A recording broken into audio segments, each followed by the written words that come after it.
Europe 1, 8h35, la revue de presse.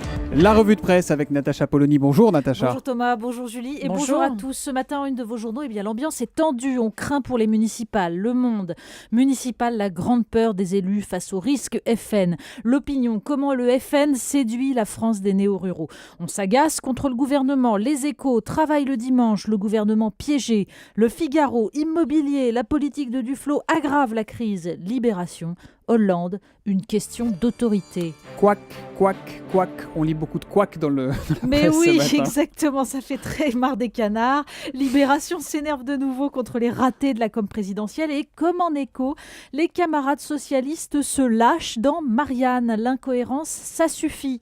Absence de cap, empilement de mesures, emprise des lobbies, pouvoir d'achat, chacun lance son coup de gueule. Mais la page du dossier qu'il ne faut pas rater, c'est l'interview de Marcel Gauchet. Le philosophe est calmement ravageur.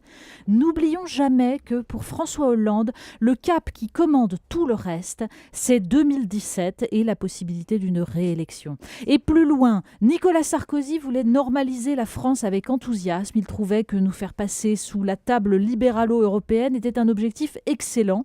Hollande me paraît convaincu que, compte tenu de la situation, il n'a pas tellement d'autres choix. Et les Français, dans tout ça, Marcel Gauchet nous le dit, ils ne sont pas prêts à sortir de l'euro. Ils ont même très peur de cette hypothèse. L'Europe demeure une vache sacrée.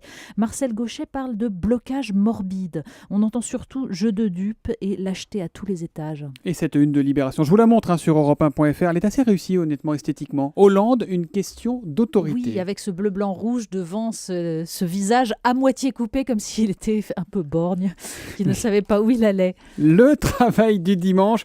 Décidément, les journalistes ont travaillé hier parce qu'il y a beaucoup de choses à raconter sur le sujet ce matin. Oui, et la plupart des journaux reviennent sur cet exemple d'absurdité à la française. Et l'adjectif du jour, c'est kafkaïen.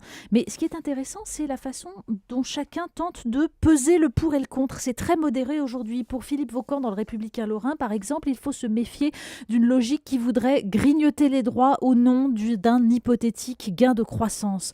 Dans La Voix du Nord, Mathieu Verrier évoque la concurrence des sites internet qui, par définition, ne baisse jamais le rideau et qui ne paye pas d'impôts en France, comme le rappelle une fois de plus une tribune dans Les Échos qui réclame une véritable fiscalité numérique.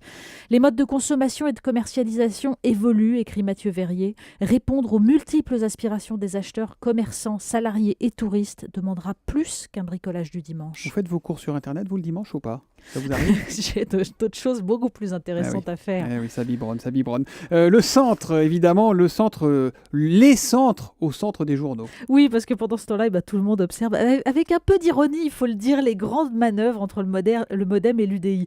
Dans Libération, Christophe Forcari s'amuse du supposé lapsus de François Bayrou, expliquant que dans les rangs du MoDem, il y a Joanneau, Borloo, face à une salle qui lui rappelle que non, ils sont encore à l'UDI. Titre du papier, Bayrou découvre que Hollande est socialiste. Oui, du coup, il s'oppose, François Bayrou. Et c'est ce qu'il sait faire de mieux, dixit Jean-Louis Borloo. Mais Jacques Camus ne s'emballe pas dans La République du Centre. Il serait vain d'imaginer que ces accordailles soulèvent un enthousiasme généralisé chez les militants après des années de trahison et de défiance. Alors dans Ouest France, Michel Urvois nous prédit un espace pour un centre absorbant les républicains de droite et les réformistes de gauche. Mais de chaque côté, il nous parle de la radicalisation qui aurait lieu. Au total, dit-il, toutes les forces politiques sont ou seront minoritaires. Illustration à suivre en 2014. Et rappelons que François Bayrou avait appelé à voter pour François Hollande au deuxième tour de la présidentielle en 2012. Deux papiers poignants dans Le Parisien et dans La Croix ce matin. Oui, qui consacrent une page chacun au désespoir des parents d'Amélie, une jeune fille de 19 ans lourdement handicapée et qui se retrouve chassée de toutes les structures d'accueil. Pas de place, trop âgée. On entend la détresse de ses parents épuisés, obligés de quitter leur emploi et dont la famille est en train d'exploser devant les crises de la jeune fille.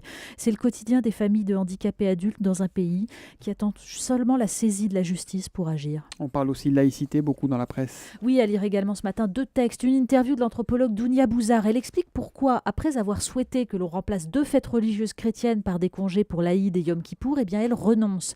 Une idée qui fait peur et mauvaise, dit-elle. Elle parle aussi de la situation dans les associations éducatives où l'on a recruté des grands frères pas toujours très clairs avec la laïcité. Dans Le Monde, c'est un texte de Natalia Baleato, fondatrice de la crèche Babylou, qui va fermer ses portes après que la Cour de cassation a décidé d'entendre les revendications d'une salariée voilée. Elle décrit la situation depuis cette décision, les intimidations dans le quartier, l'apparition de demandes pour des dérogations, des repas spécifiques. La République a reculé et le signal a été très bien compris. On termine avec votre pépite, votre petite pépite de fin de revue de presse. Mais oui, j'adore. alors là, c'est un article intitulé « Le Battle Dress Code des chefs What is de it guerre ».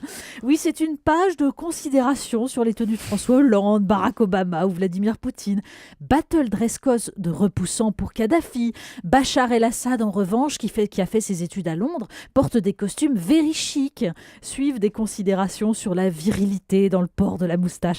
Vous pensez que c'est un magazine féminin débile ? Eh bien, pas du tout. C'est en dernière page de Marianne. Eh ben, Oui, on se moque des politiques qui savent plus très bien où ils habitent. La presse parfois fait aussi bien. peut-être que parfois il faut déshabiller et habiller les politiques pour mieux les comprendre. Merci beaucoup Natacha Polony. On vous retrouve évidemment demain à 8h35 sur Europe 1.